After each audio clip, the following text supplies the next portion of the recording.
Hello, and welcome to another episode of Book of Mormon Found. I'm your host, Lance Weaver, and my co-host, Ryan Hinckley here. I hope you've enjoyed some of our other videos. On this video, we're going to go into a ton of detail on kind of our main correlations of the city of Nephi, city of Zarahemla, just some of these main cities that are found in the Book of Mormon. And the correlations in our Highline model. I mean, there's so much evidence. I hope that you'll take the time to look through more than just this video. The amount of evidence that I found is overwhelming. We'll have some videos up soon that show really indisputable, incontrovertible evidence of Near Eastern cultures in the New World, right? There's no way to really dispute the evidence that we have for that. We've got every major city in the Book of Mormon found in this model with dates that match perfectly with what the Book of Mormon says, with cultural keys and correlations that match what the Book of Mormon said. We've got all the animals in the Book of Mormon found just like you expect. And it's pretty amazing. The metallurgy, just like the Book of Mormon says, like the evidence is truly overwhelming, right? And so in this episode, we'll go through like the cities, and I'll also touch on a lot of kind of broad overviews. We'll talk a lot about how this model compares to other models, kind of where all the other models fall short a little bit, right? Every one of them, they're just not great. They've all got amazing little aspects of evidence, but they don't have the entire package, right? So they don't have actual cities with radiocarbon dates that match exactly when the Book of Mormon says that the populations are supposed to move in. They don't have buildings that are on the scale of what the Book of Mormon seems to say with kind of Near Eastern ties. They've all got just little aspects of things. Even the geography, it tends to fall flat as far as the Grijalva and Usumacinta Mesoamerican models having to tilt things 90 degrees, just kind of like these mental gymnastics you have to use to make the things work. We covered that in another video and why that just doesn't even work, even that 90-degree tilting. Versus like the Heartland models where the geography just doesn't quite match up either. You have no West Sea. You have to make the Mississippi River a sea. This model synthesizes and brings together every other model, right? From the Baja Mountain to the bottom to the Heartland model to the Mesoamerican models are all in this model. It's a North American model that incorporates the strengths of all of those models into one cohesive model. And the way that it was discovered is pretty awesome. I just had all these crazy dreams. People visited me in my dreams. You can say that that's just me seeing things, or you can say that that's just something everyone has to judge for themselves. But I for sure judge the model by its merits, not by what I say. Ryan, you want to add anything to the overview here?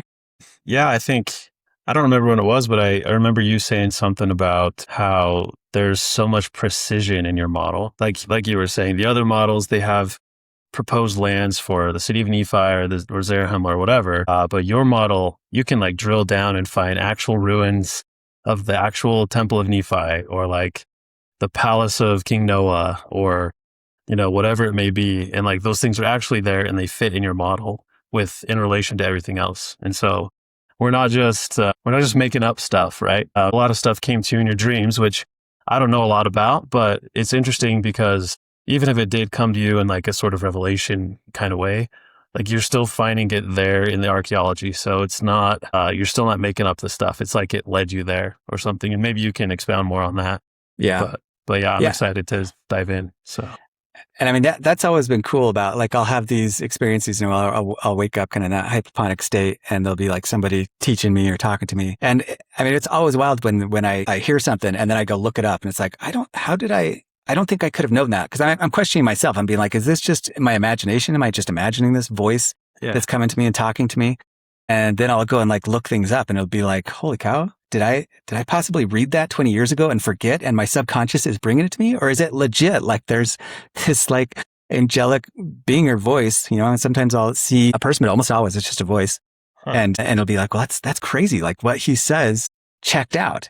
Like one of the last ones I had that was so wild was this kind of session where he's teaching me about the Asher, I don't even know how to pronounce it, but it's the Assyrian palace in Nimrud, right? And like these Assyrian reliefs that are in Nimrud and their connection to Solomon's temple, and especially to Solomon's like palace in Syria, like in the northern kingdom of Samaria. Like so many things that I had no clue about. Oh, and I'd look it up and I find out, well, there's like authors who've already written about this stuff, about the Hanging Gardens being in a totally different place than mainstream archaeologists usually think. So and then it checks out and it's like, whoa, that's pretty wild. I have an article on that on my website on that one. So anyway, people can take that for what it's worth. Like I say, the most important is like use AI, like back check everything we say. AI is going to give you slightly different results depending on what AI you use and how you question it. But still, like the basic premise of what we say, like I encourage you totally to look it up and check it out. In fact, maybe we'll use it a little bit in our discussion here. Sweet.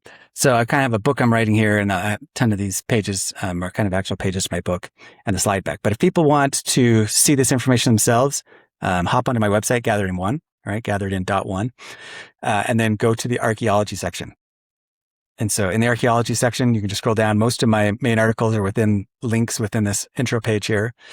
Or you can go on and find out my Egyptian chronology. That's another one that's come to me through little dreams and stuff. That's pretty wild. My Egyptian correlation is it's pretty awesome. Like basically showing where the actual archaeological evidence is for the Exodus and for Moses and all those people. There's some pretty dang cool stuff in there. Totally Sweet. different than what you'll read from anybody else. Like absolutely novel. Yeah. A lot of it based on the Colburn, which we've talked about elsewhere. But tons of articles here. And then the one thing I want people to make sure they go to, this North American Archaeology app and the Book of Mormon Archaeological Story Map, right? Those are kind of key, right? So long ago when I started this, I made this archaeological explorer of every major archaeological site in North America. And you can even kind of change the date to find out which sites were large or small by symbolizing them according to their populations. Just tons of options. You can add sites for the whole world. You can add that, kind of slows things down, but then you'll end up seeing sites for the whole world on here. You get all the South American sites. And that's kind of important too for people like the South American model where they're like trying to put the Amazon River underwater before the time of Christ. It's like to see that there are some major centers of pre-time of Christ archaeological sites within the places where they say are underwater. Same with some people who've tried to, suggest that the Mississippi area was underwater before the time of Christ. You can't make a theory and say, hey, this area was just totally different before the time of Christ and it changed the geography when there's archaeological sites that date to before the time of Christ in your supposedly under the sea region, right? Right. Yeah. So you're just, once again, mental gymnastics. You're just kind of trying to bend over backwards to make a model that doesn't work by saying, oh, the geography changed before the time of Christ. I mean, it probably did a teeny bit, but we can tell significant changes because there'd be a huge area without any archaeological sites from before the time of Christ, which there's not a lot of.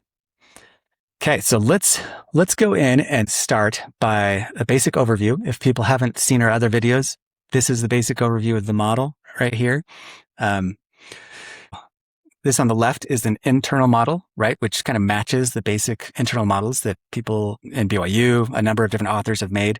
I've modified their internal models a tiny bit, but they're pretty much the same as what you would see from these other authors. And then how my model fits, right?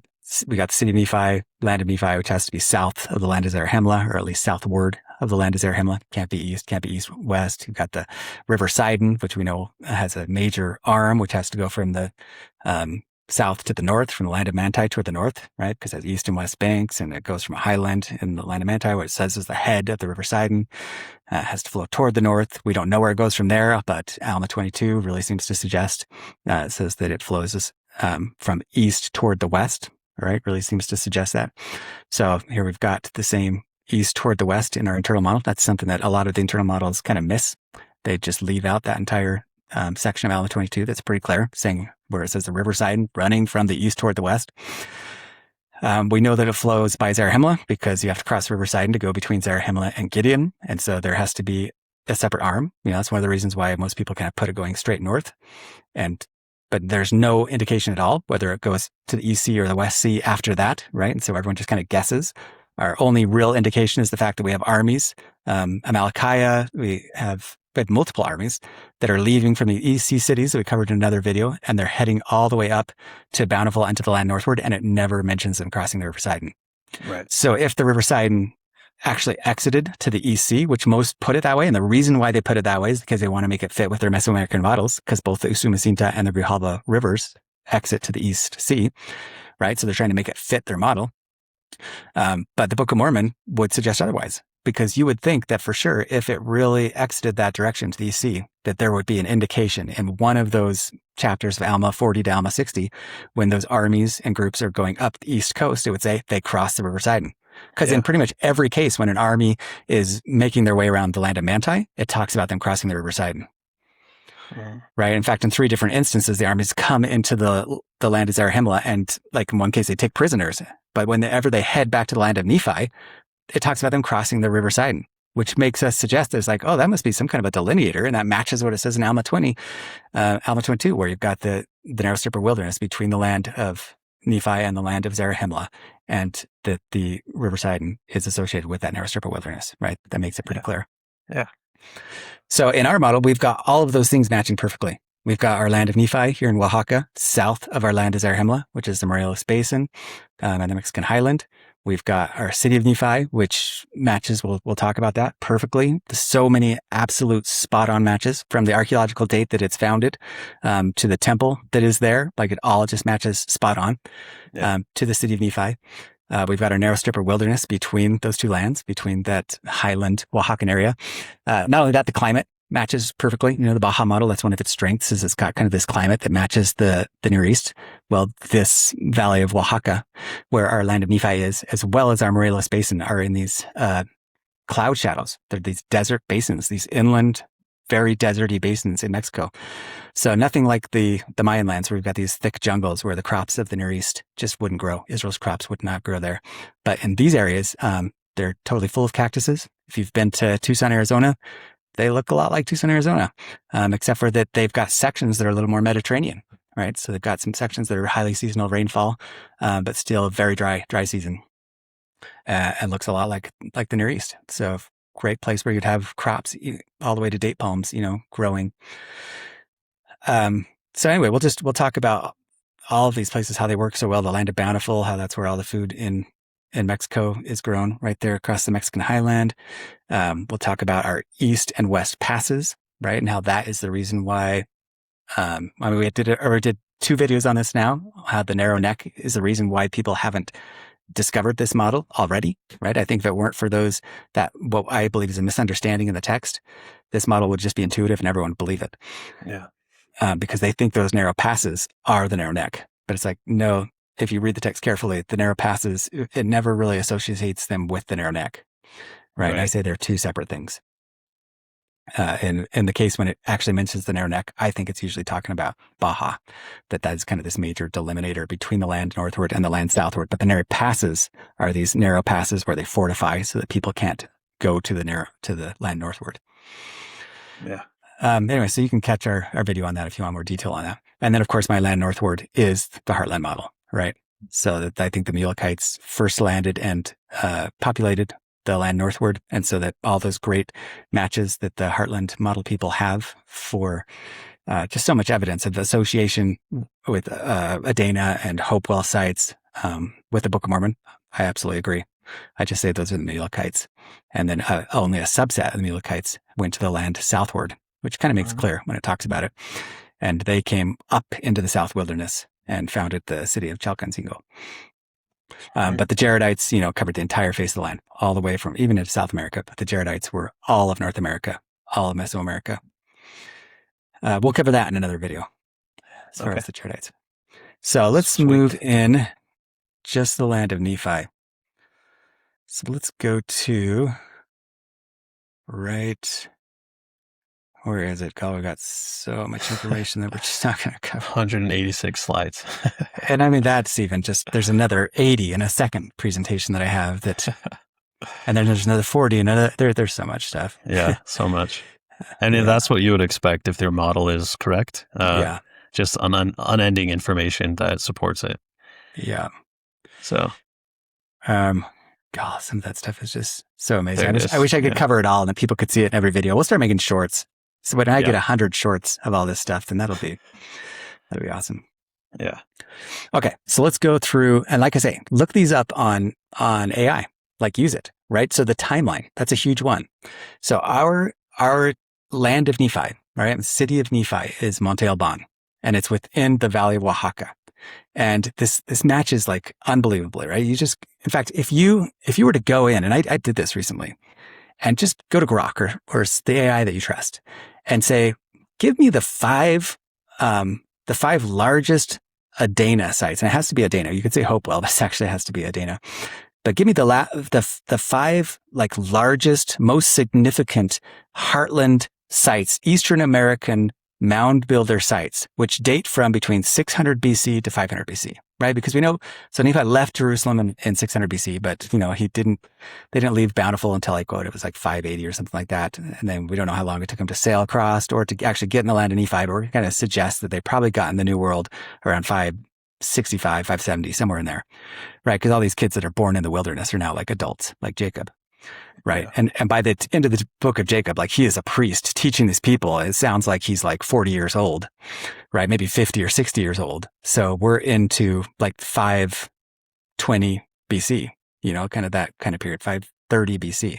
Yeah. And then Nephi builds the temple, right? That he builds after the manner of the Temple of Solomon, right? Which is right there in the archaeology. Like we found it. It's right there in Monte Alban. Mm-hmm. So you're going to be looking for some kind of date that falls between 500 BC and 600 BC. So ask AI, say like, what's the best largest archaeological site with maybe like writing and significant populations and significant buildings in Eastern United States, from the Dana or Hope Well between 500 and 600 BC. And it'll literally tell you like, there really aren't any.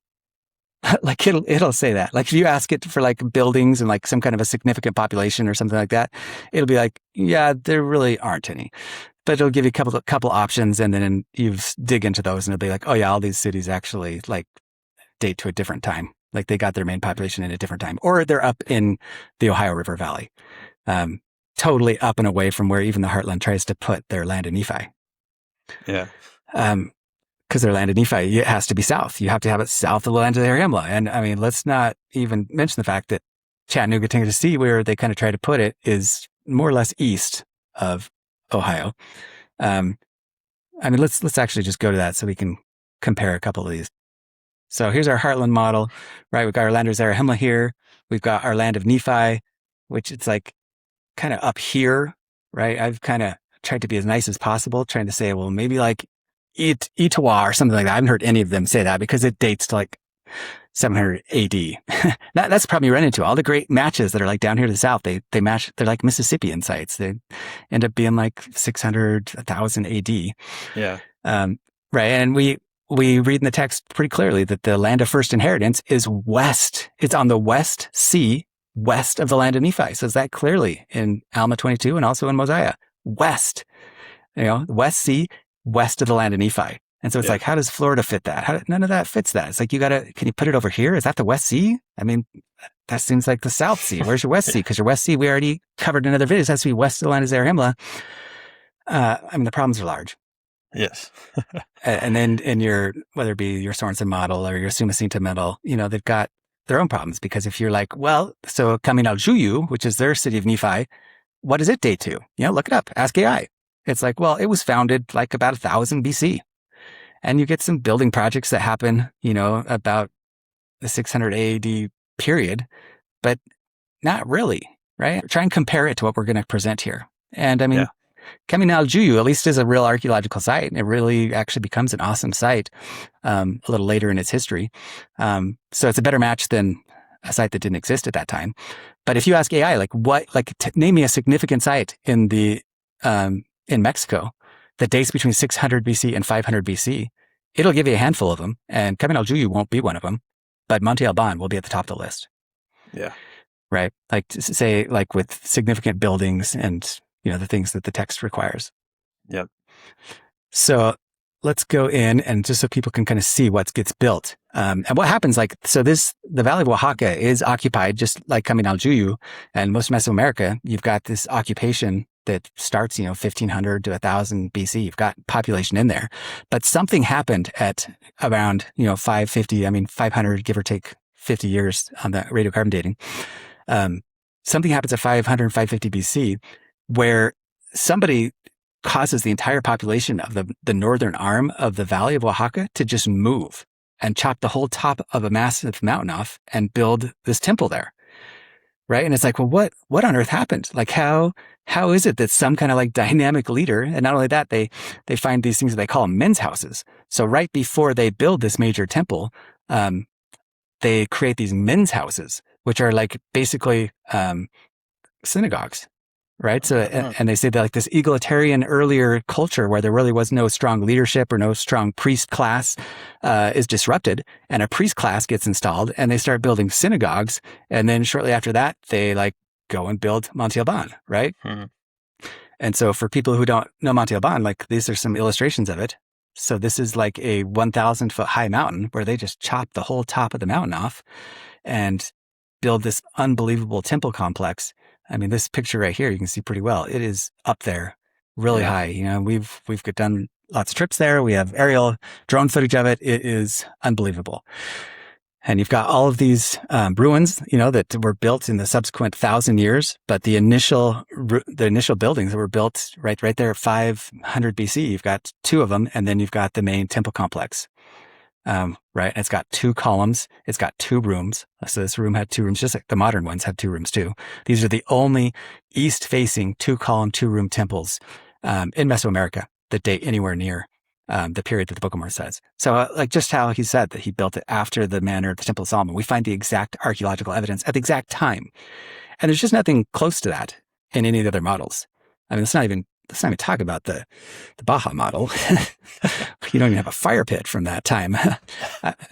I mean, let alone, anyway, it's like, it's all there, like just like the Book of Mormon says. And not only that, they find these huge cisterns. Like, so just like the Temple Mount in Jerusalem had these cisterns, and the cisterns were to hold water for their ceremonial purposes, and the huge altar, like the altar and the cisterns are all there within this temple complex that dates right to the time that we need it in the Book of Mormon, right in a valley and a climate that we need in the Book of Mormon that fits the geography in every other way. Yep. There's ruins of these 2 columns and the temples, 2-roomed temples, bits of them that still exist. Yeah, they have some remaining ones, but that main one that you just showed is pretty impressive. Yeah. And like, just to be clear, you didn't make this image, right? Like this is from the archaeological report. This is from the archaeology. Like they made these shapes, obviously this little square with the 2 columns and all these like altars and cisterns or whatever. Like it looks just like Solomon's temple. Yeah. It's crazy. But even down to these like pergolas, if you've seen the Temple Mount in Jerusalem, it has like 2 or 3 of these little like shrines, like these little, they've got a couple columns and like usually there's a statue in the middle or something. One of them's called like the Shrine of the Patriarchs, but they've got that same thing that they actually find the ruins of in here. And they look like it's the exact same size and kind of the same layout of what you have in the Temple Mount in Jerusalem. Yeah, it's pretty crazy. I didn't know about that. Wow. I mean, even the idea that it's like called Monte Alban, which I guess should be like a coincidence, but the fact that it's called the White Mount, like the Temple Mount is like a white mount, this white limestone mount. My suspicion, and I have no proof of this, is that name actually like that they heard it from the natives. Right? There's a lot of theories on that it's called after the Alban Hills of Italy, or that there was some person named Alban. And anyway, it's just like far-fetched. But it's like, I think that actually came from the people. And we know the Zapotecs, like their name means the people of the cloud, right? The people of the clouds, like the people of heaven. Just what like color are clouds? Yeah, white. Exactly. Yeah. What color were the Nephites? Yeah. City of Nephi, right? Who knows about that stuff, but it seems quite possible. Right. So let's go back to some of these other ones. So we've got a city.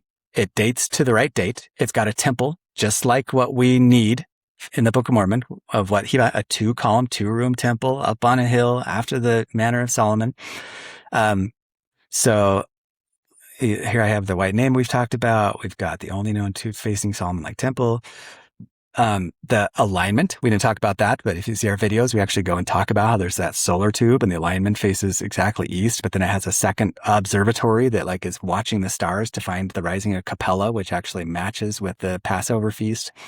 So there's some really cool, interesting alignments, right? Which is the same thing with the Temple of Solomon, right? They built it on that threshing floor because there was an astronomical aspect to it for them to try and make sure that they could match their feast to the right days and the rising of the moon. So preceded by the priest cult, we talked about that, the men's houses, right? That are kind of like synagogues that are up there in San Jose Migote, which is the main civilization. So like what the archaeology tells us, right? That the Book of Mormon alludes to, but doesn't say, because the archaeology, it necessitates that whoever it was who came into the valley at 600 to 500 BC, he went to San Jose Migote. Of all the settlements that were in the valley, of which there were quite a few, the San Jose Migote that already had kind of these priest cults, these synagogues, you could say. Whoever it was, he came and he convinced all the people to leave and to build this massive complex, right? So then what we would suggest is it's like, well, Nephi came into the valley of Oaxaca and he found a city that was already there, which I believe because of these synagogues, I believe that it already probably had Semitic roots. And what I'm basing that is on some pottery. Like there's quite a bit of ties in pottery between San Jose Migote and La Venta, right? And La Venta has motifs that match those Assyrian motifs that are in the Levant, right? That are in the land of Israel. They're up in Syria. So I think that there was Assyrian settlements that had been built on the back of earlier Egyptian settlements. They're Hyksos settlements, which is where the Amalekites come into the Book of Mormon. We cover that somewhere else. That tie between the Amalekites of the Bible and the Amalekites of the Book of Mormon, which I don't believe that's a coincidence. And so then there would have been this Semitic people already in the Valley of Oaxaca. Nephi comes, he finds these people, he shows them the plates, he shows them the sort of Laban, and they're like, just in the same way that what happened to the people of Zarahemla later, they're like, cool, be our king, right? However, he convinces them to basically be their leader, and he's like, hey guys, let's build a temple of Solomon. And they're like, cool. And according to archaeology, it was a settlement of about somewhere between 2,000 and 5,000 people. And so he gets 2,000 to 5,000 people to mobilize, move their settlement, which there was already pressure from another group, which increased about that time period, which matches with the Book of Mormon, because remember the Lamanites are coming and attacking. So he's like, hey, let's move this city up on this mountain, build our Temple of Solomon, and it's super defensive, right? Because we're also fleeing from the Lamanites. So, and we get that from the Book of Mormon because it's like immediately in the time of Jacob already, we've got people like Sherem coming into the city who it's obvious Sherem isn't like his grandson. This is it's an outsider. And we've got them practicing polygamy almost immediately. And it's like, well, who are you practicing polygamy with? Your first cousin? I mean, that doesn't make sense, right? Yeah. I mean, the Book of Mormon really seems to suggest when you read between the lines that Nephi comes into an existing people. Right. And in the same way that the conquistadors did, they find a people and they become their king immediately because they have such superior technology. Yeah. Because he knows how to make swords and stuff. And this Valley of Oaxaca has some of the earliest iron mines in the New World. So they find hematite mirrors there that date from all the way back in La Venta. They find actual iron in tomb number 7, tons of gold, tons of silver, tons of tombs under later levels of Monte Alban. Really, really cool stuff. And all of those things are mentioned in Second Nephi or Jacob, where they say that people start to want to get rich and they start looking for gold and silver and stuff. So exactly, that fits at least. Yeah, and that fits into where maybe you'll talk about in a second how we have a temple that fits Zenith and the people of Lamoni or the people of Zenith that come back into the valley. Yeah. Right. Where we think that we've actually found probably the actual skull of Abinadi because there's a palace and a single human sacrifice within the throne room of that. And the dates exactly to the time period that we need. I mean, that's perfect. So, I mean, it's pretty amazing, honestly. But let's go really quick through the rest of these. So also these reliefs of genital mutilation, right? And we kind of saw that when we went there. If you go here, these are some of these motifs right there in Monte Alban, where they're really emphasizing something to do with their seed, right? And there's a lot of speculation on archaeologists on what this why is there a little guy right there in his loins, right? And it's obviously it's trying to portray this is maybe something to do with his seed, but then there's other aspects where they really think this is talking about mutilation somehow. And it's interesting that just kind of matches. There's motifs within Egypt itself that shows circumcision. And they're kind of similar, right? You've got kind of these similar motifs of this emphasis upon the loins and stuff. Yeah. So the Book of Mormon gives kind of a better explanation, I think, than what current archaeologists do on why there's this emphasis on the loins within these motifs in Monte Alban. So that's kind of cool. So another one, they've got the climate. We already talked about that. They grow the old world crops. We've got the evidence of social stratification and polygamy. so that where in the Book of Mormon where it talks about polygamy, there's actually 2 tombs within the Valley of Oaxaca that show early polygamy. And not only that, it's an interesting polygamy because the women were like unusually elevated to like a high status, which is kind of unusual for some of the other, like the Mayan and other sites at the time to give such status in the iconography and the tombs to the women. Interesting. Like where you've got like some guy and he's buried with 2 women. Yeah. I mean, so it matches the Book of Mormon there too. So it's like, that's pretty crazy. Find me a site in the Heartland model or in the, in Caminal Juyu, which has like this kind of specificity of things that matches. I mean, they don't exist. Like show me something in Baja. I mean, show me a fire pit, first of all, in Baja. that would be nice, let alone a temple of Nephi. Yeah. But you got the same problems like in the Heartland. There's not a lot of archaeological evidence, whereas this model, it's like down to a T. You've got pretty much everything. And we're just on the city of Nephi. The city of Zarahemla has got just cool stuff. You've got a later split in the valley between 2 dominant warring factions who divided the valley between them, right? So there's a number of papers that show this. Like this actually comes out of these papers that show like in this Rosario phase, how there was a buffer zone right there in Monte Alban and how they separated the valley into 2 warring factions and they created a no man's land or a buffer zone between those warring factions, where during that period there wasn't any settlements for some reason between the 2 factions. And so, I mean, if you read who's that, like Marcus is like one of the main archaeologists for the Valley of Oaxaca. But his papers, when he talks about these warring factions, it's pretty cool because you read it, it's like, well, it just sounds just like the Book of Mormon. Like you've got the Lamanites and the Nephites, and they each occupy a separate arm of the Valley of Oaxaca. And then you've got Monte Alban right there, smack down in the middle of them. Pretty damn cool. Yeah. So the later royal palace, the El Palenque Palace, is built around 200 BC that could match with Limhi re-inhabiting the land. And then this last one, the new LDS temple, is like directly aligned. Like the ancient temple faces the modern temple, which is kind of cool. Like they're like right like that. That's kind of cool. Very interesting. But why don't you take over really quick and just talk for a second? I'm going to go to your slides because you made these awesome slides of El Palenque as King Noah's palace and what you found. I mean, I kind of like led you to this site and then you just ran with it and found some really cool stuff. Yeah. So I got, for some reason, I got like obsessed with the story of Abinadi and the Limhites. And as I was reading through it and thinking of Lance's model, I was like, how does this work? Because Monte Alban is such an awesome place. Like, why would like Zenith just come in and the Lamanite king say, yeah, have Monte Alban, just take it. You know, that didn't make sense to me. So when I asked Lance, I was like, what do you think? Like, did they have Monte Alban or some other place? And he said, well, I don't know, but there's this place that looks promising. And so I started looking into it, and it's called El Palenque. And it, as you stand on Monte Alban, you look to the south, there's a hill. There's a pretty prominent hill right there. Like everything is valley around it, but there's a hill to the south. And it's just on the other side of that hill. There's a pretty awesome site. They call it El Palenque. And Lance is zooming in on it right now. So you can see Monte Alban is that big circle, the big yellow circle. And then down to the south, there's these 2 little circles.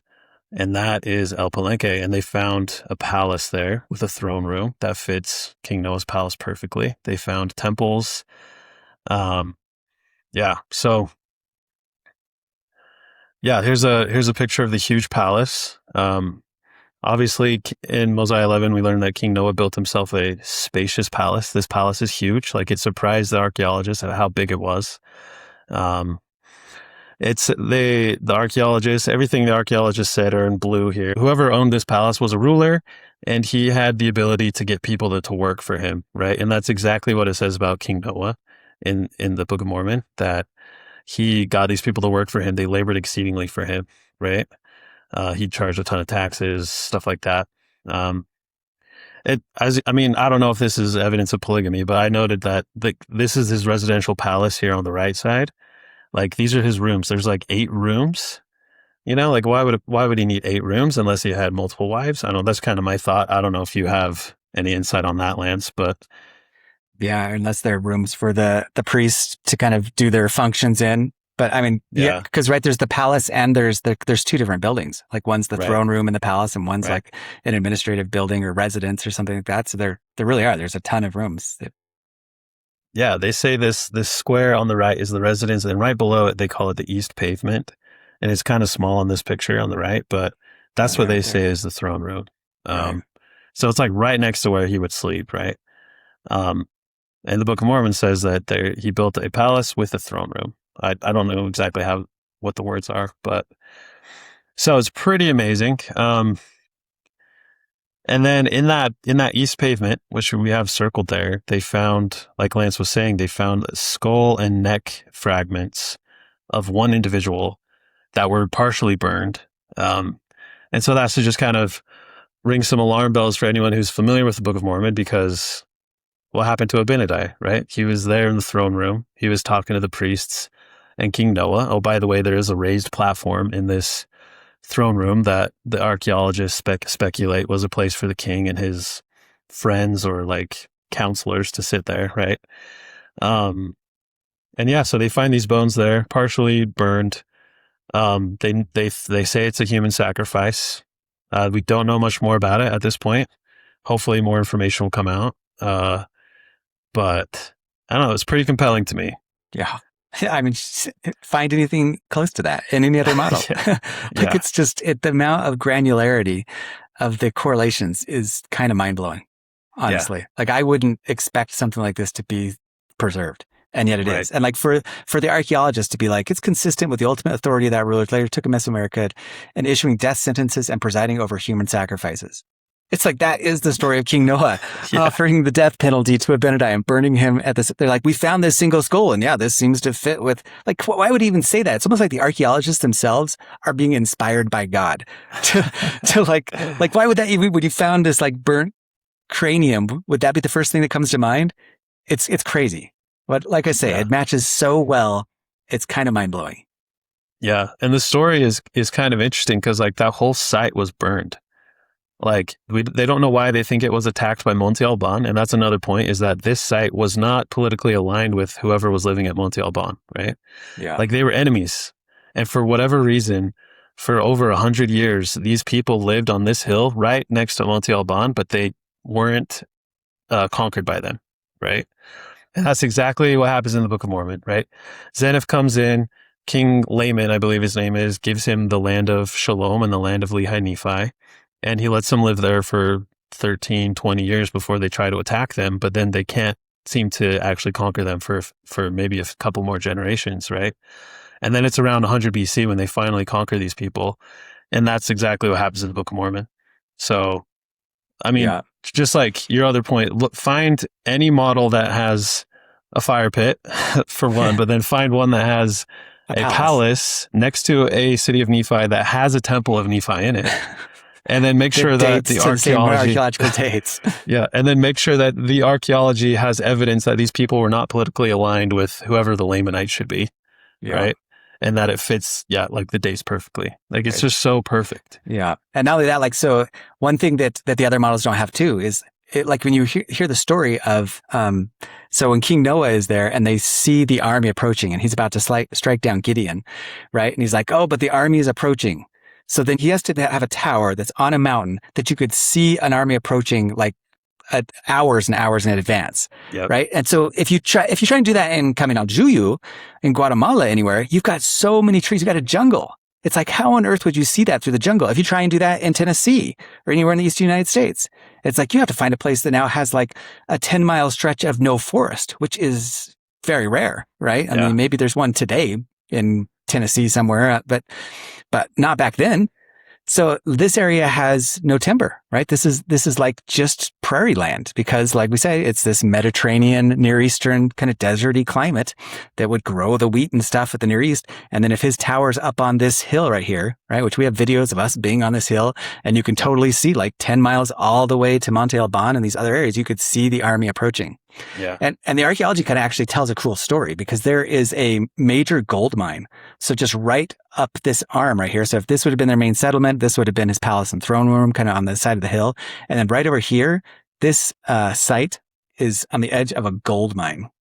Oh, and so that kind of like makes you suggest like, oh, that's interesting because this is like a major mine and it's very ancient. The ancients even worked it is it possible that Zenith, when he wanted to go back to the land of Nephi, that he had in mind, like, hey, we found some gold deposits in this area. I want to bring some people back because we'd already been trading with them. And maybe the king of the Lamanites all of a sudden like cut them off from the iron and gold that were in that valley, or maybe he started charging a bunch more taxes or money. So he's like, I'm going to go back and inhabit this, and we're going to find our own mine right in this valley in order to trade, or something. I don't know. There's lots of stories you could come up with.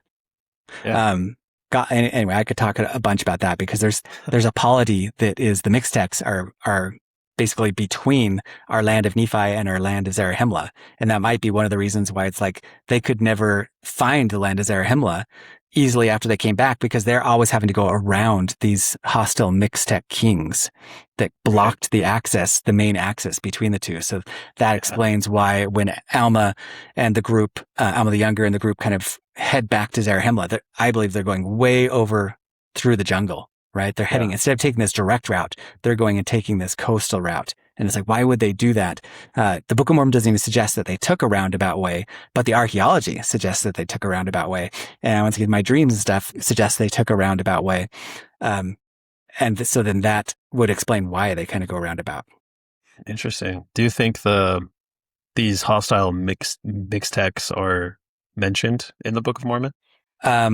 Yes, because I think they are, once Moroni moves the border south, right? So I think the border was initially the Sidon River, right? Which is the Toyac River here.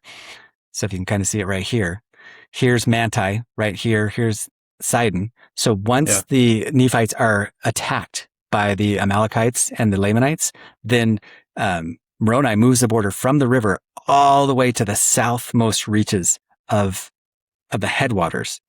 And he then now incorporates Manti and all this area within his empire.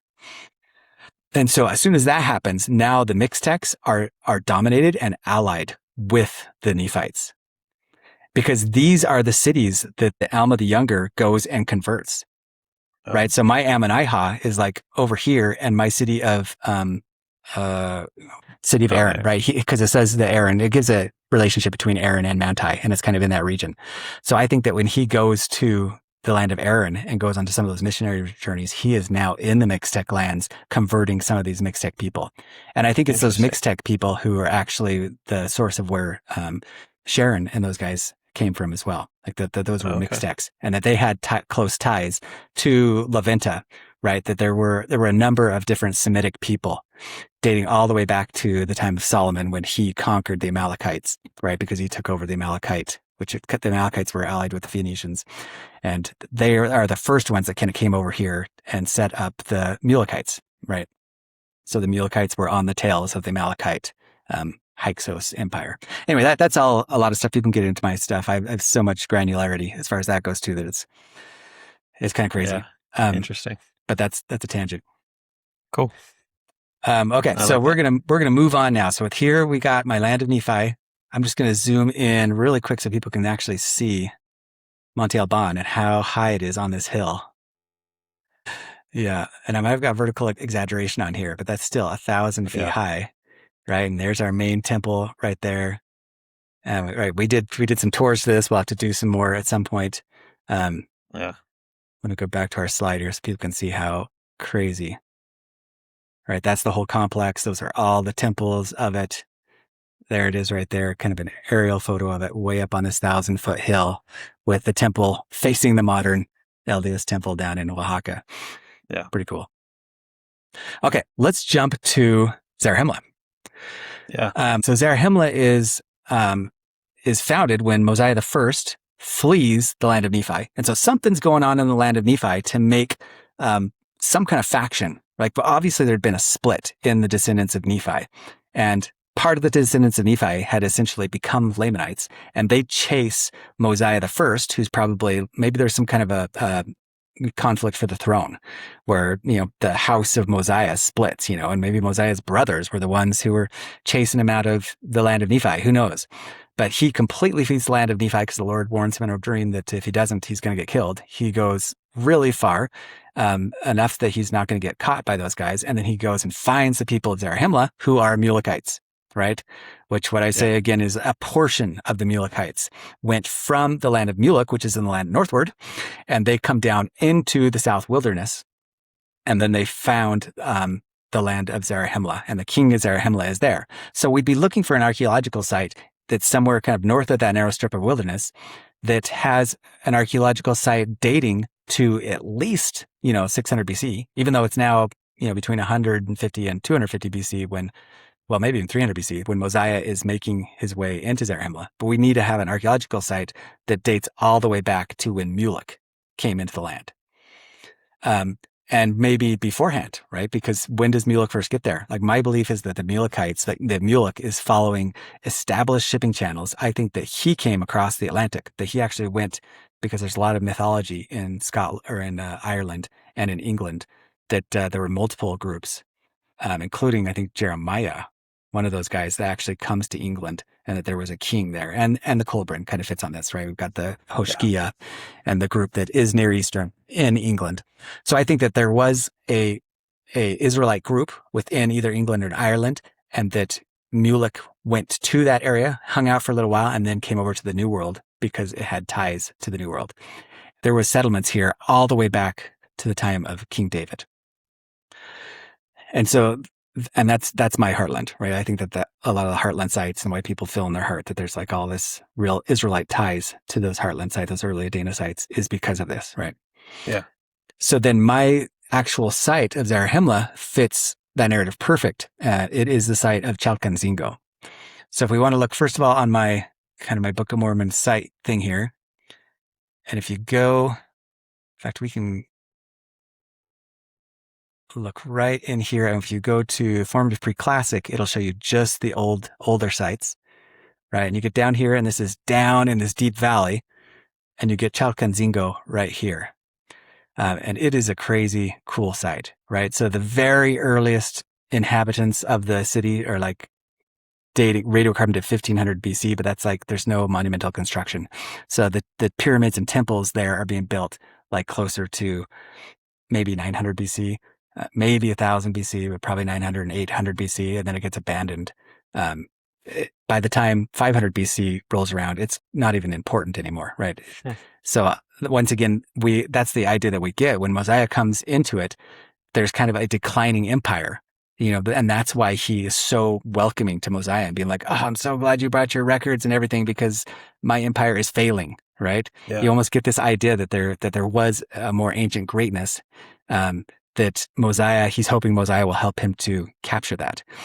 And some people might suspect it's like, well, he actually put Mosiah on his throne. I say, no, he didn't. He kept his throne, same way that happened to other areas. And Mosiah built a city just right near to his city, and then actually started expanding the empire. Yeah, that makes sense. Revitalized the empire, brought the records, and brought migrants, and brought technology and all this stuff.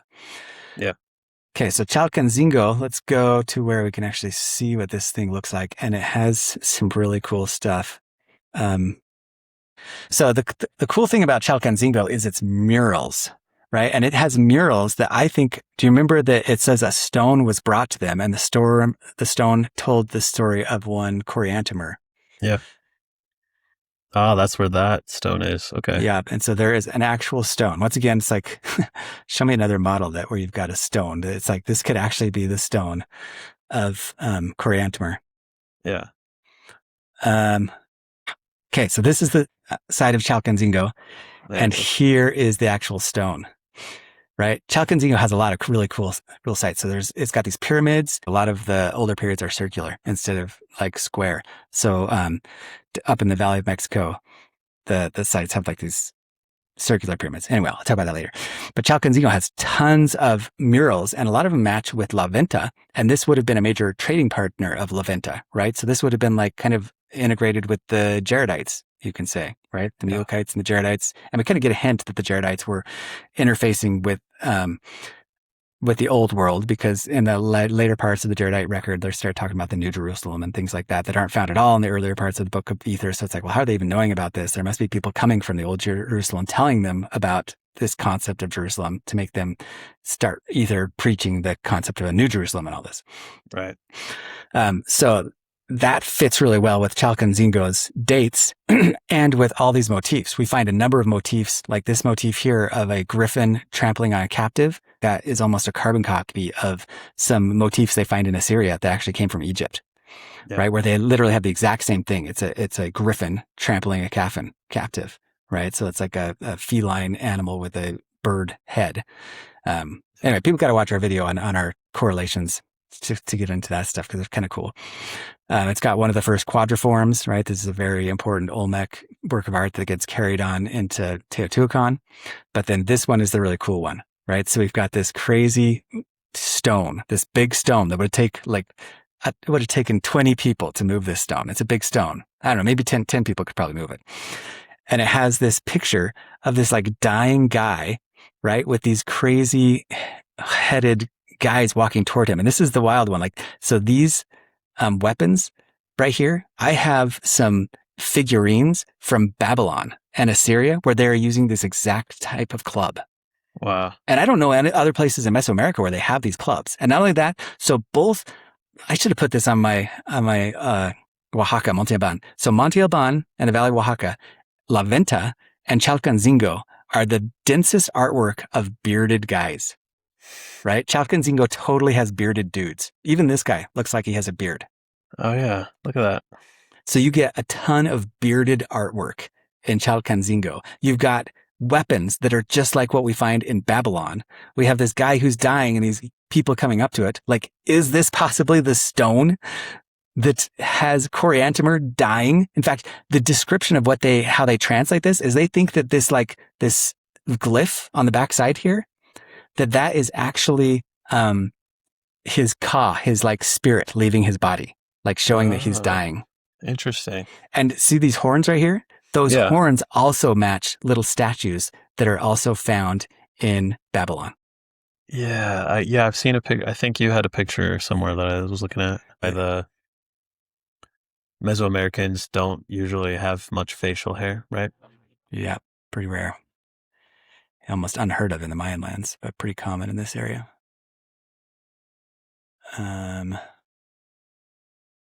Okay, so I was talking about the griffins of Chalcatzingo. There it is right there, right? So notice this griffin trampling a captive.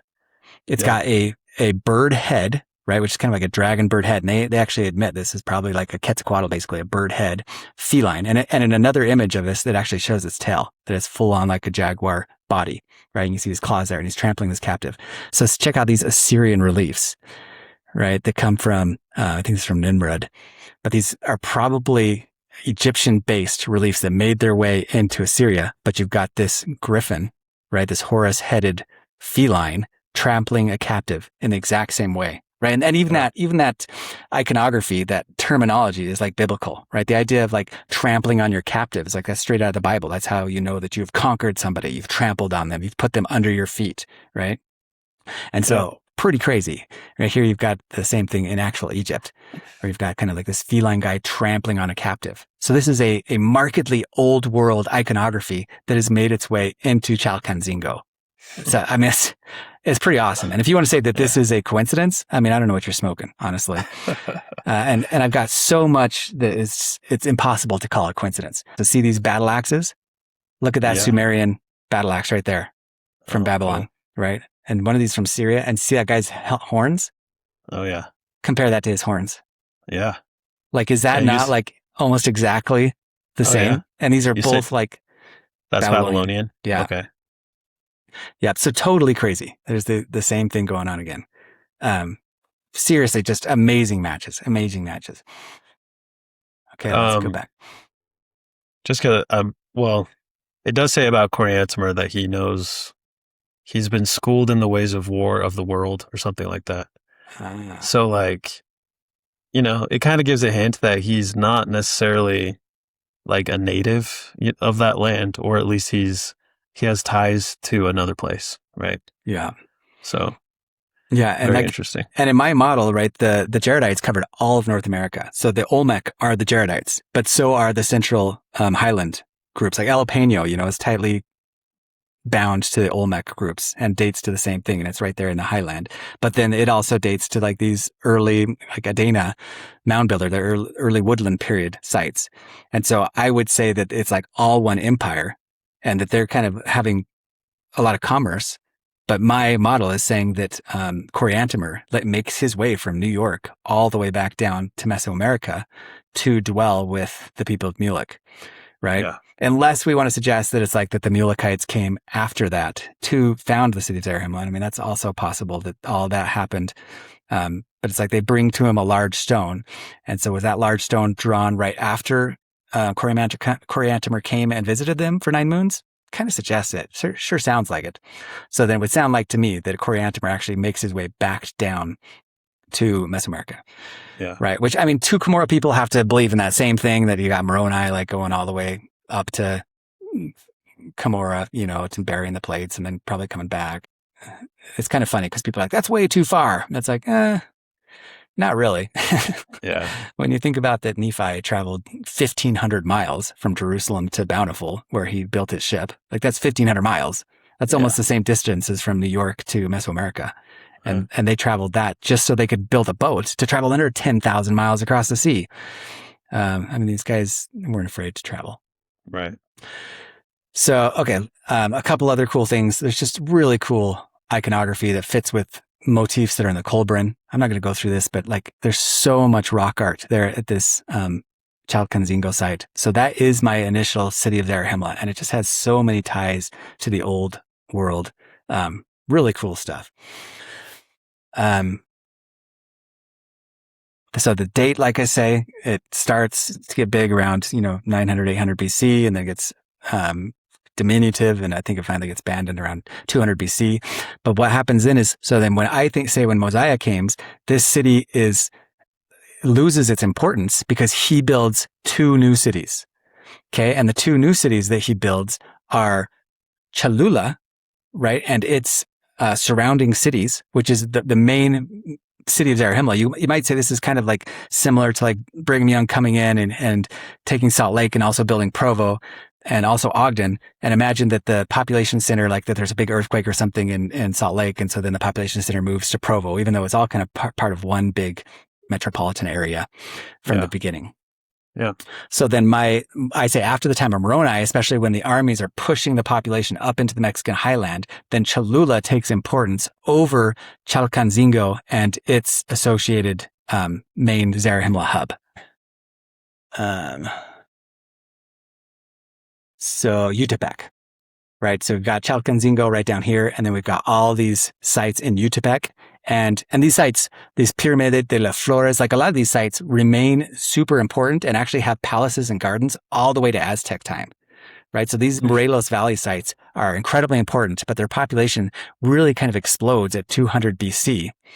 And so I think that's where Mosiah kind of settles and builds his kingdom, just right here adjacent, right? This is like 10 miles from Chalcatzingo. But then they also start to expand the centers up on the plateau where Cholula is. So these bigger circles are the huge sites, right? So Cholula is like the biggest pyramid in the world, right? And it has associated with it these sites up here that date to, that basically gets built up right at 200 BC. I think it is Xochicatl. There's a brand new Cacaxtla. So Cacaxtla is a major site that is founded basically right there when Mosiah supposedly comes into the land of Zarahemla. And it's kind of a suburb of Cholula, right? So let me just, so people know where we're talking about. Here is our land of Nephi, right? Here is our narrow strip of wilderness, right? Northern Oaxaca. Here is our River Sidon and another branch of River Sidon over here. Here is our Chalcatzingo and our Utepec Palace and the Utepec, which would have been originally Mosiah. But he also builds a pyramid up here, a tower pyramid up in this site right here, right? And then Cholula as well. And Cholula is built like on a spring, and just the same way that the temple in in Jerusalem. It's like built on a spring, right? With these subterranean caverns and the spring coming out of it that they used to feed all their sacrificial things. The Pyramid of Cholula is the exact same. And so its first level is being built about that time. It's like getting built up. And there's actually some really cool stuff. Like there's these, if you know what the thing in Midway, that swimming pool in Midway, it's a tufa cone with a little diving pool underneath the tufa cone. And they've drilled into the tufa cone, and now you can go and dive there. It's really cool. There's a one just like that in Puebla. And like it's speculated that maybe this spring that's coming out of the temple of Cholula, the Pyramid of Cholula, which is like by mass like the largest pyramid in the world, that there might have been a similar one of those underneath it. So they kind of built this temple on top of this spring. Wow. And then it has alignments that match Monte Alban. As far as only it uses, instead of a pyramid, it uses like actual volcanoes to do its alignments, to have this exact east-facing alignment. So let me show. Is it aligned to Capella? Yes. So what it is that volcano right there. This one is aligned to Capella. And this one right here. So this one, the pyramid faces straight east to Orizaba, to this volcano. And this one aligns to Capella. So that exact same alignment that you saw in Monte Alban, where the pyramid kind of faces east and aligns with kind of a mountain. And then you've got Capella to another pyramid, the observatory building in Monte Alban faces to Capella. And here, this volcano is the exact alignment to Capella. Wow, that's awesome. Yeah, it's pretty cool. And even like modern, so you can see this street that heads straight out east from it, right? So you got these ancient ways that go straight out east from it. But let me just show some of the illustrations of it that are kind of cool. So this is Cholula. So it has all of these different layers of pyramids.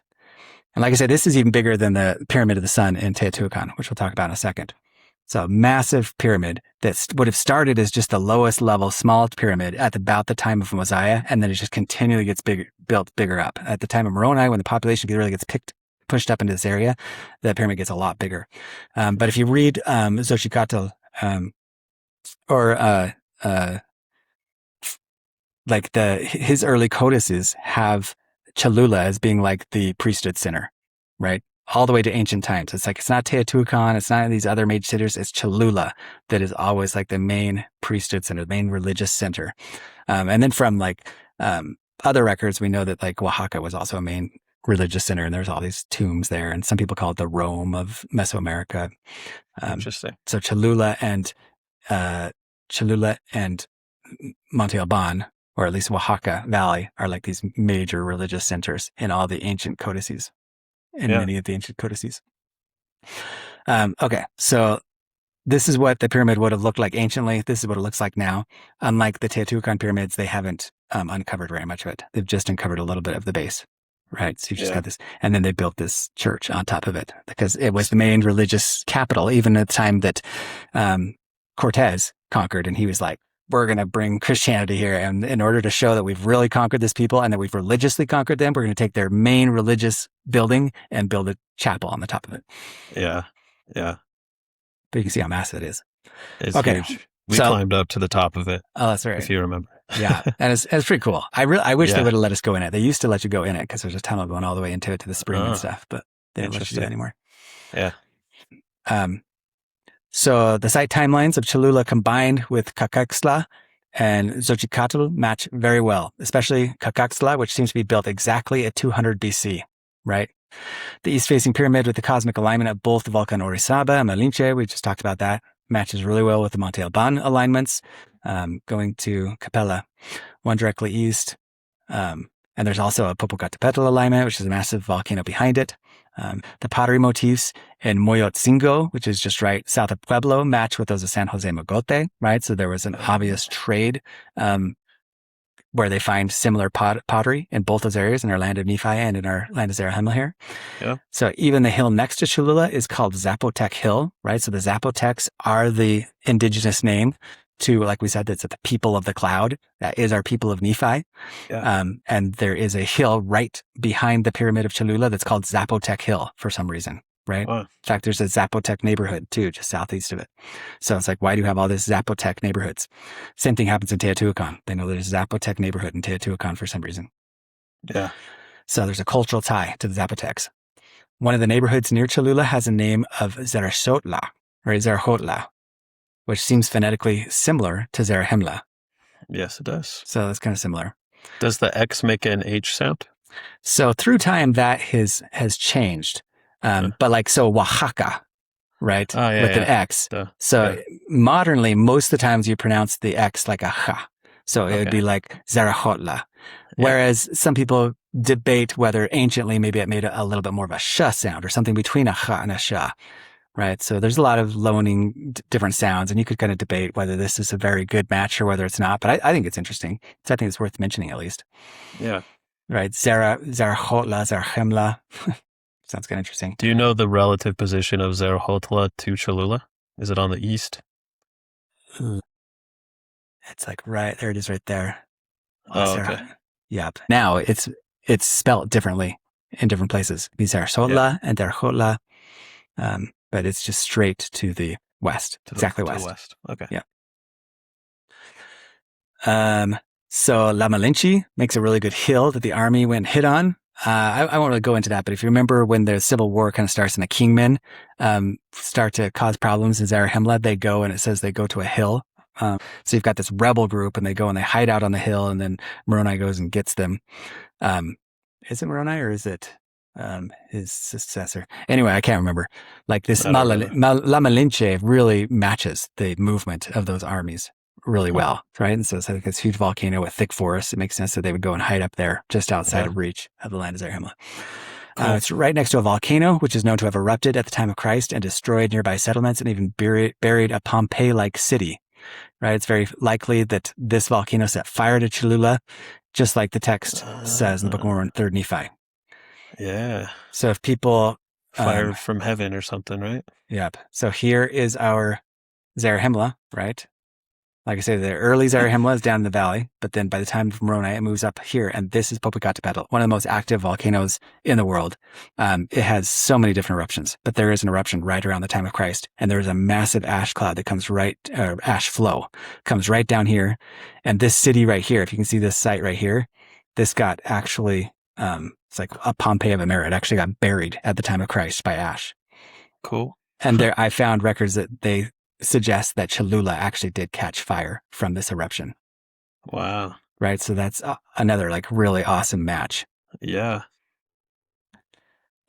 So the next one, Spanish writers like Ixtlilxochitl place special significance on Cholula and nearby Balsas River as ancient religious centers, the pre-Aztec people. Right. I have a couple of quotes of that and get in other places here. Had an important ancient sacred nearby waters of Sidon as opposed to the riverside of Mormon. Anyway, north of it had these kind of like sacred waters, and underneath of it had the spring. So, yeah. But we definitely know that, like, from traveling from the city of Zarahemla to the city of Gideon, you have to cross the river Sidon, right? My Sidon River is right here. And it's there now. I mean, the Balsas River is like one of the most economically important rivers in all of Mexico. This river is pretty small now because the city of Puebla is like 2 million people, right? And they take all the water for drinking water and for agricultural. But anciently, this would have been a pretty significant river. But still, like, easy to cross over. And then my Gideon would have been these archaeological sites right here. There's a number of them, but probably one of these would have been Gideon. Most likely this one right here would have been Gideon. Mm-hmm. Cool.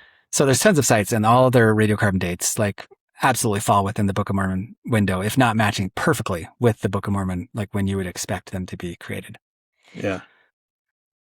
So then the last one, like this is the Tufa Cone I was talking about, Midway Hot Spring, just like I was talking about, relationship of Bountiful.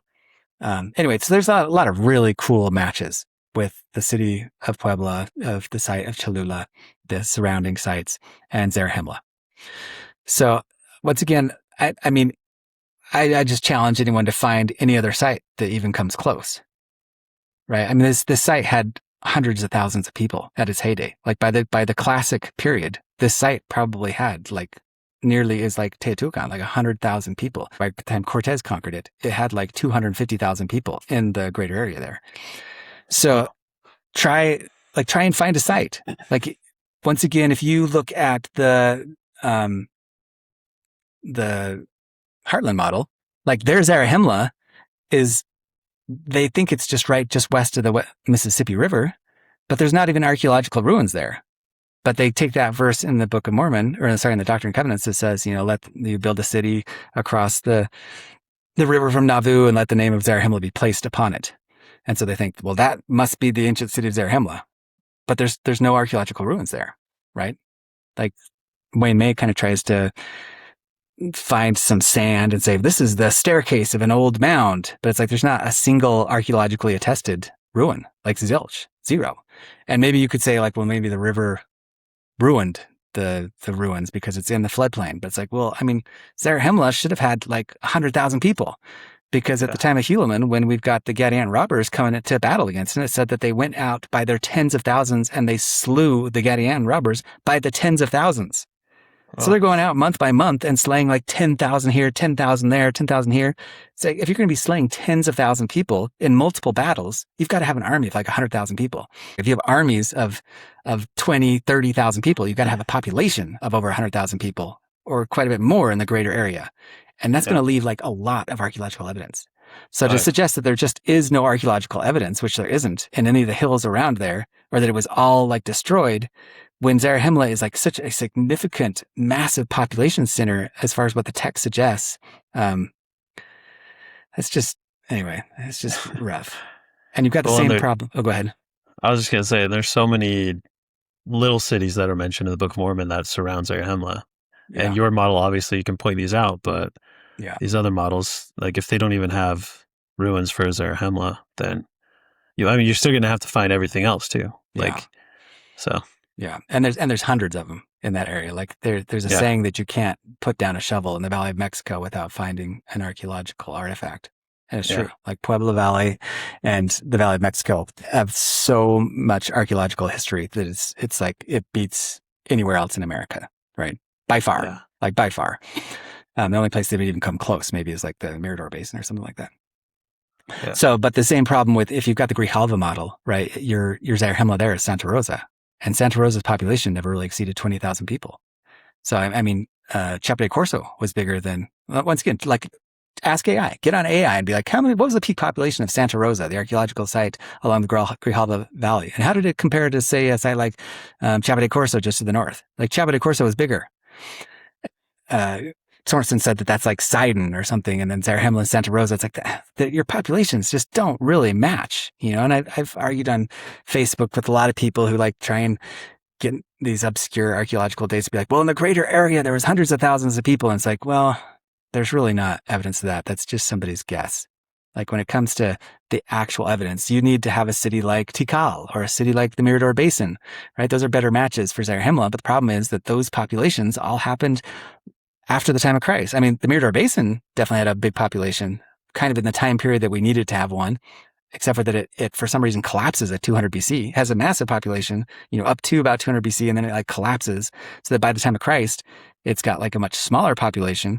So why is it collapsing, and how can you make that Zarahemla when we already went through our directions, right, in our other video? And you can't put a Zarahemla way over here. It just doesn't fit. And then your Rio Passion, where you try and make there be a river, because we know that Zarahemla has to be by a river Sidon, and so you try and make this little offshoot of the Usumacinta go there, but then you have to like say that there was an ocean that doesn't exist there anymore, just like the Heartlanders do. Yeah. Or if you make your Zarahemla up here in one of these other cities, it's like there are some great cities, they just don't have the population at the times that we need them, right? They have great populations later at like 200, 500 AD. Tikal would be a great example. You have to get to like 400 AD before that population gets massive, at least to 100 AD. So anyway, they're just not great fits. Whereas, this one is an amazing fit. Cholula is an amazing population. And then it has the added benefit of Teotihuacan, right? Because Teotihuacan fits so perfectly with what it talks about with Lachoneus, right? So we've got Lachoneus here, and in 3rd Nephi 3, right, it says Lachoneus the governor, because the Gadian robbers are getting to be such a problem, he's like, all right, these guys are like, there's tens of thousands of them being hewn down. So once again, the Gedalian robbers have an army of like several tens of thousands. Like maybe they've got 50,000 people out there and maybe there's 100,000 of them. And they are such a problem that he has all the people of the land gather. And it says they gather to the land of Zarahemla and the border of the land of Zarahemla and the land of Bountiful. So then now, once again, we get that idea that's like, oh, they're actually being pushed northward because it says that they're being gathered to land of Zarahemla and the border of the land of Zarahemla and the land of Bountiful. Yeah. In fact, you can see right here. And the land which was appointed for them to gather was the land of Zarahemla, and the land which was between the land of Zarahemla and the land Bountiful. Yea, to the land which was between the land of Bountiful and the land of Desolation. So here's where we get that really clear idea that the population is being pushed northward. Right. And so even in Zarahemla, they're getting being pushed up to the land which is between the land of Zarahemla and the land of Bountiful, which is where my Teotihuacan is. It's right there on the border of Bountiful, my land of Bountiful, and my land of Zarahemla. So we're moving north out of the valleys of Zarahemla up into the highland of Zarahemla. And then people are also starting to really be pressed all the way up into Desolation. So, and that's West Mexico in my model. So you're getting tons of populations being pushed all the way up into West Mexico where the population is growing up there. And this makes sense because right after this, we have the story of Haggith, right? And so we've got thousands of people being pushed all the way into the land northward. And it says that they went an exceedingly far distance, right? It's saying that people are going a far away, but then the only time the Book of Mormon ever even says that is with these migrators with Haggith. They're going not just a long way, but an exceedingly long distance. Right. Right. And they're taking boats because it's so far. All right, so I say they're taking this all the way up into North America, all up into West Mexico, all up into the Southwest area, and even into the land of many waters. Okay, and so Lachoneus, like the story that the Book of Mormon gives for his city that he built. I think it even says that he built like a great city, and he gathers all the people. So then you would expect to find that it's like, okay, well, you got to have this huge migration of people come out of nowhere, and it should have like people from all over because he's gathering them from all the lands around about. And that's exactly what we see with Teotihuacan. Like Teotihuacan is built right at that time, right? Between like 100 BC and 0, like really around 50 BC, it just kind of pops right out of nowhere. And archaeologists are all like kind of clamoring to be like, what on earth happened? Like, why would this city pop out of nowhere? And within 100 years, and probably even within like a 50-year period, it grows to be like possibly as many as 100,000 people by the time of Christ. You know, certainly by 200 AD, it's got like 150, some speculate to 250,000 people, right? So this is probably the largest city in all of the Americas. Massive urban area, and very curious because it has all these barrios, these neighborhoods that are enclaves of surrounding lands, right? So it's got a Zapotec neighborhood, it's got a Huestec neighborhood, it's got a Valley of Mexico or Highland that probably came from Cuicuilco neighborhood, and they find all these wares and these, and by that I mean like pottery and stuff like that are from those regions, right? And so what would cause that? Well, the Book of Mormon story that's like, oh, well, we had this massive enemy. We had these people that were pushing all the people to desperation. And so they all gather to one area. That makes perfect sense. It's a better explanation than the idea that it was just like a volcano covering Cuicuilco, you know, which some has speculated, but then the dates don't really match perfectly. And I mean, it's hard to date that Cuicuilco volcano. But something happened that makes it like 50 to 100,000 people all just move in all at once, pretty much. Yeah, it's very interesting. Yeah. And I mean, it really is an awesome match, a super cool match. So one of the other things that's super interesting, Lachoneus is a totally Roman Latin name, right? So it's like, what do we have this Roman Latin name doing in the Book of Mormon? And this part's really crazy. Like the Temple of the Sun in Teotihuacan has the exact, like we're talking about to the 10 feet, the exact footprint of the Great Pyramid of Giza. Wow. Right? And so how could you say that that is a coincidence? Like that's crazy. Like why would it have the exact footprint of the Great Pyramid of Giza? Unless you had some Roman dude who's very familiar with the Great Pyramid of Giza, and he comes in right at the same time that Moroni and all these guys are gathering the people. Or it's not Moroni. Who is it who gathers the people with Lachoneus? All these people are gathering. He's like, well, we're going to make us the coolest bad A city in the world. And what does he know is like the coolest place in the world? He's like, well, the Great Pyramid is the coolest in the world. He's like, we're going to match that. And so he immediately like lays out the footprint and starts building a pyramid, the exact same footprint as the Great Pyramid of Giza. Right. Interesting. And he probably doesn't get too high. He probably gets 100 feet high and he realizes like, oh yeah, we can't quite do that height. That's a lot. Because we're using little rocks and you have to have big, huge stones to create that steep of one. So he's like, we're going to go for a little more shallow inclination here. Almost like the bent pyramid in Egypt, where the same thing happened. He like changes so there's like, we'll not do it as high, but we're going to do the exact same footprint as the Great Pyramid of Giza. Right. And create the Avenue of the Dead. And I mean, if you've ever been to Teotihuacan, it's unbelievable. Right. I mean, it's like being in Egypt. Did Rome, did they have possession of Egypt at that time? I don't know the history. Yes. Rome and Israel is taken right around 50 BC. And when does Lachoneus live? About AD 16 to AD 18. Yeah. So he's just right after the sign is given. This would have been about the same time that Imperial Rome. And that kind of makes sense because after Caesar took control, like you might have had a bunch of people fleeing Rome, right? And coming to the New World. And so if you've ever heard of the Tucson artifacts, right? And they have these Latin writings and talking about kind of later Roman and Latin things. And there's a bunch of articles like Calais.com that speculate how the Roman Empire, when it took the Western Roman Empire, actually had a lot of connection to the New World.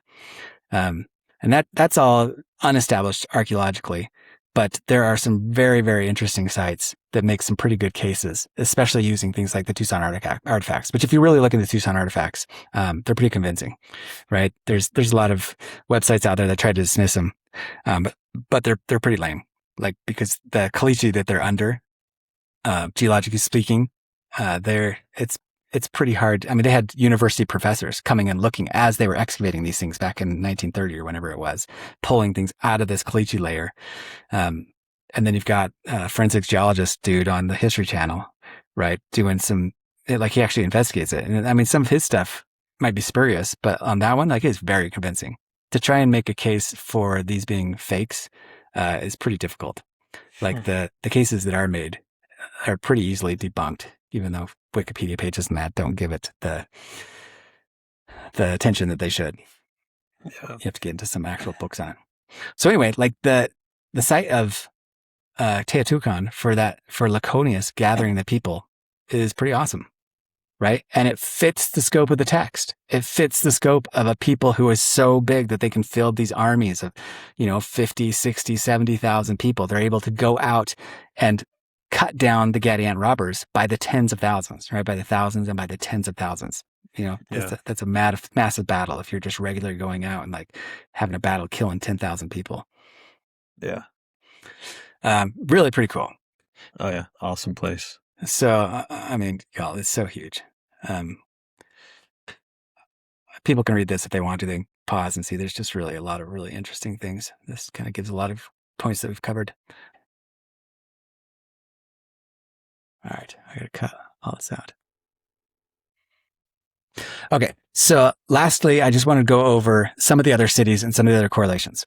So if you go to my main article, right, if you go to the archaeology section and gathered in one, and you come down to this Book of Mormon geography found Mexican Highland Continental model, go into that article, then I've got really tons of illustrations right here. And then this section right here just has all of my maps showing like a lot of different correlations. And then like this one, for instance, right here, and this one right here. So if you go here, you can see like, once again, the granularity of this model, how I'm matching every single major city with an archaeological ruin, right? And all of them kind of matching with cities, including all the cities that Moroni builds that we talk about and other things, how they kind of even match time period wise and how they're actually built on hilltops. They're fortresses. They make a line going all the way across the Mixtec lands. I've got here the Book of Mormon travel routes and journeys. So, everything from Mosiah's route to Alma's route to the explorer's route, like pretty much every time there's a major movement in the Book of Mormon, I have mapped it out, right? And then I have an article that talks about how many days journey, if it tells it, and how they all match, pretty perfectly as far as the number of miles that you would need.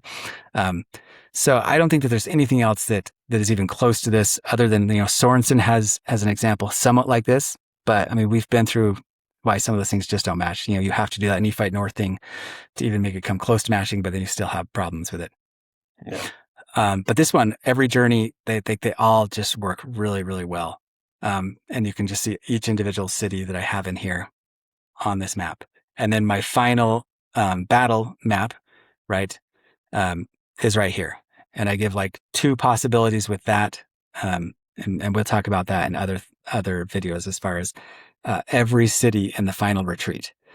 This is one thing that's kind of funny because there's so many people who are like, no, they couldn't travel that far. They couldn't go, 2,500 miles from Mexico City to Cumorah. That just doesn't make any sense. And I mean, it was that logic that made them create this whole to Cumorah thing that makes them discount Zalf and the hills, the Nephites, and all the amazing correspondences that the Heartland people have come up with.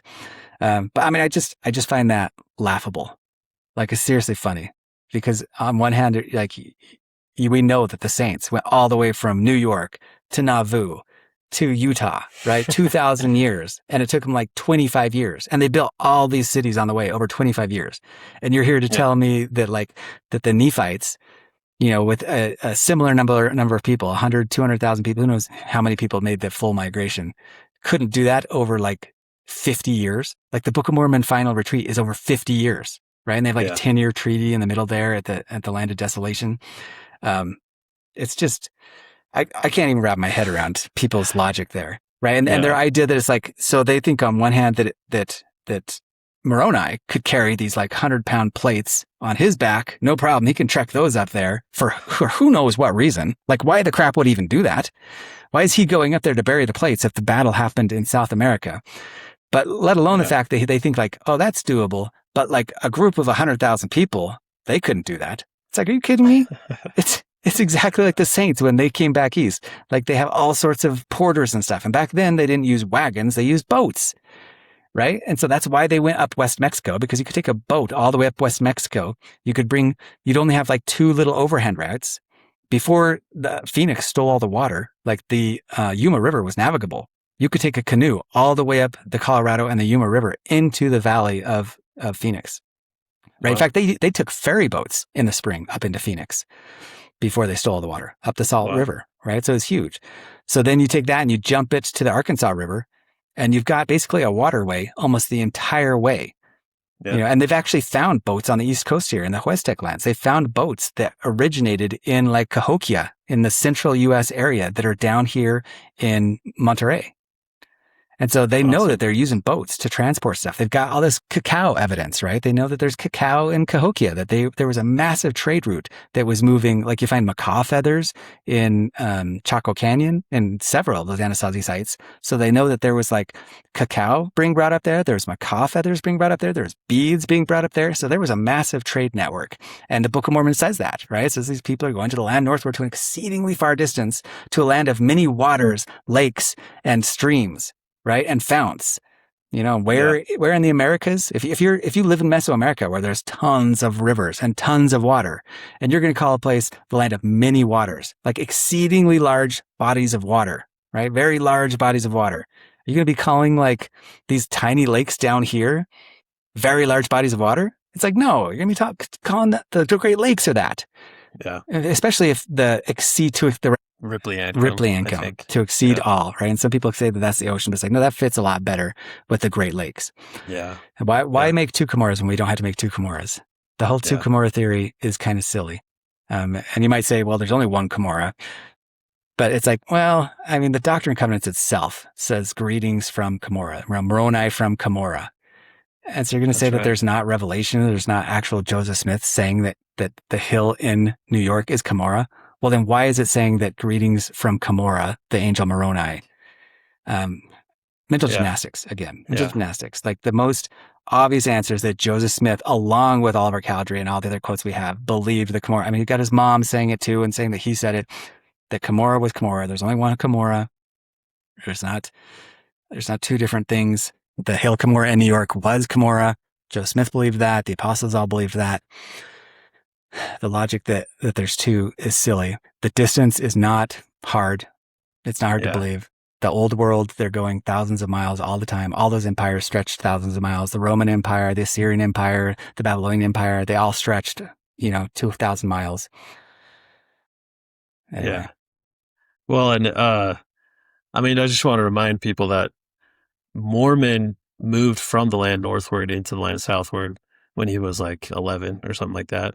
So there were people that lived up there.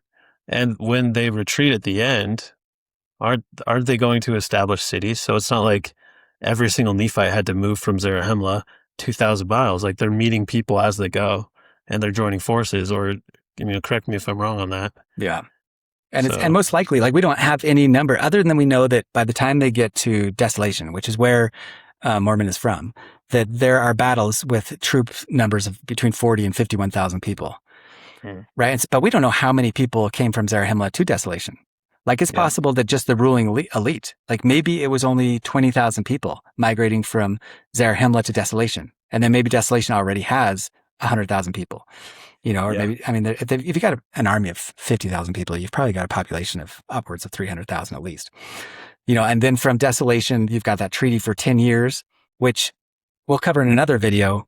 So I've got pretty awesome evidence of that treaty, because I've got these things called Cerro Trincheras, which stretched from my land of Desolation all the way up to my city of Boaz, right, and Coriantumr. So there's these hilltop fortresses where they lit fires, and they made a signal system for some reason all the way from the sea up into the southwest. Like, why would they do that? It would make absolute sense if there's a treaty and they know that there's these people who are trying to push their way up in, and they're in imminent danger, that they create a signal system that stretches 600 miles and can warn them all the way up into the southwest of the army coming down to Desolation. Right? We've got these huge battles, these big piles of dead people. Anyway, we'll touch my two timelines sometime later, because they're pretty crazy. How it's like you've got almost the evidence for every single thing, from the men, women, and children that are being killed in the Tower of Shirazah to the cannibalism. Like the only place where there's really substantial cannibalism in the archaeological record is the Southwest. So just like the Book of Mormon says, to the daughters of the Lamanites who were sacrificed in Jordan. But anyway, there's just so many really awesome correlations to all the burial mounds that exist around the kind of hill country of upper New York, upstate New York. Yeah. It's all there. Anyway, it really is pretty cool. It's all there. Yeah, it's amazing. Pretty much every single thing.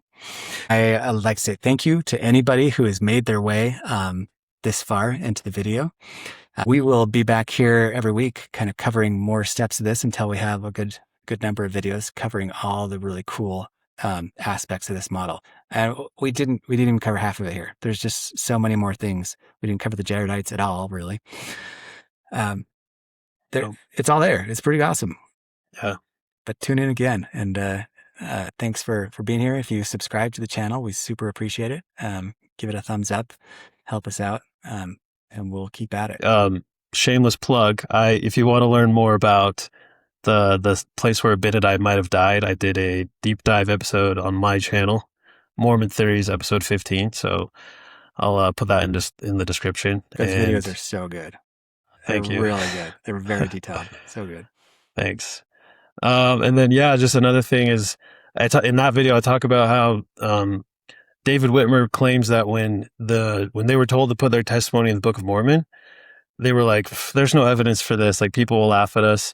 And he says that the Lord talked to them, and he said, like we will find evidence eventually, and there will be abundant evidence, is the word that was used, for every major lost city in the Book of Mormon. So, like, if that is a true prophecy, I think we got it. I think we found the Book of Mormon, but you decide. So anyway, we'll keep making these, and you decide. So awesome. Yeah. All right. Yeah. Thanks everyone, and tune in next time.